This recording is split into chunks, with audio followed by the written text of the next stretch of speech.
नमस्कार।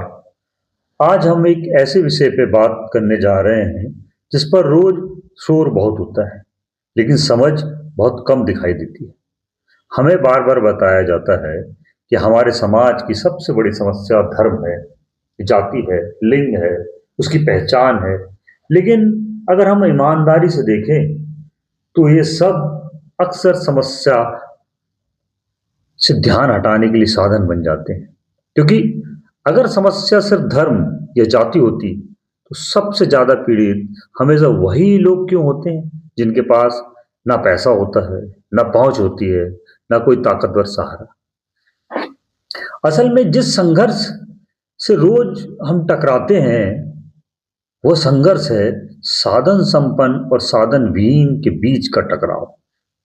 साधन संपन्न होना सिर्फ अमीरी दिखाना नहीं या अमीर होना नहीं।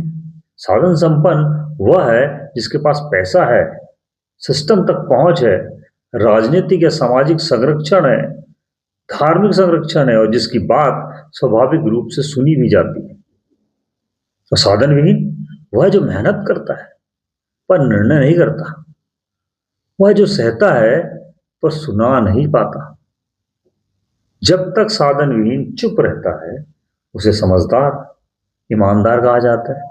लेकिन जिस दिन वह सवाल पूछता है उसी दिन उसे देशद्रोही, समाजद्रोही, धर्म विरोधी, परिवार विरोधी, अपराधी, अराजक बना दिया जाता है। ये बहुत खतरनाक स्थिति है क्योंकि यहाँ सवाल को नहीं, सवाल पूछने वाले को गलत ठहराया जाता है। साहब, ये संघर्ष सिर्फ सड़कों पर नहीं दिखाई देता, न संसद तक सीमित है। ये हमारे समाज और घर के अंदर तक मौजूद है। जो बाहर निकलता है तो एक सिस्टम बन जाता है। परिवार में जैसे ही कोई सदस्य साधन संपन्न हो जाता है उसकी राय सलाह नहीं रहती, वो आदेश बन जाती है। और जो साधनहीन है उससे अपेक्षा की जाती है कि वह समझदारी दिखाए, त्याग करे और चुप रहे।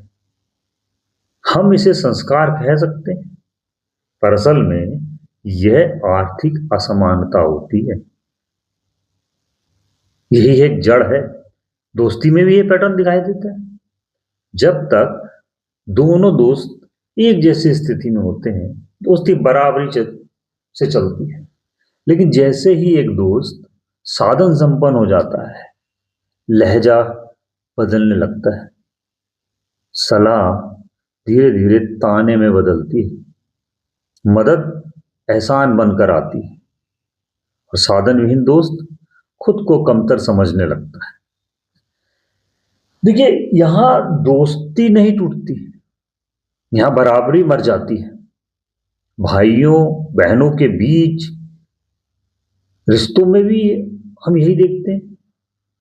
एक ही माँ बाप, एक ही परवरिश, फिर भी कई बार हक बराबर नहीं होते।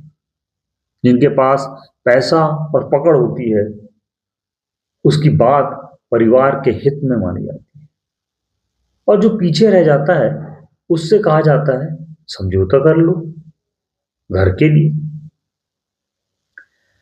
ध्यान दीजिए, त्याग की उम्मीद हमेशा कमजोर से ही की जाती है और जब यही सोच घर से निकलकर समाज तक पहुंचती है तो हम इसे सिस्टम कहते हैं। ये सिस्टम है, चलना पड़ेगा ऐसे ही। क्योंकि कानून भी किताबों में सबके लिए बराबर लिखा होता है, लेकिन जमीन पर वह अक्सर ताकत के साथ खड़ा दिखाई देता है। साधन संपन्न के लिए कानून एक प्रक्रिया मात्र होती है और साधनहीन के लिए वह सजा बन जाती है। यही कारण है कि हमें धर्म, लिंग और जाति के नाम पर उत्तेजित किया जाता है। क्योंकि अगर लोग असल सवाल पूछने लगे कि संसाधन किसके पास है, निर्णय कौन ले रहा है और अन्याय किसके साथ हो रहा है, तो सत्ता अपने आप को असहज दिखाने लगती है। इसलिए ध्यान भटकाना जरूरी हो जाता है, नफरत बोई जाती है और हम आपस में लड़ते हैं धर्म के नाम पे, जाति के नाम पे, लिंग के नाम पे। मेरा आत्मबोध यहीं से शुरू होता है कि जब हमें समझ पाते हैं कि मेरा असली दुश्मन कोई दूसरा धर्म जाति का नहीं, बल्कि ये व्यवस्था है जो कमजोर को चुप कराने में मजबूर कर रही है।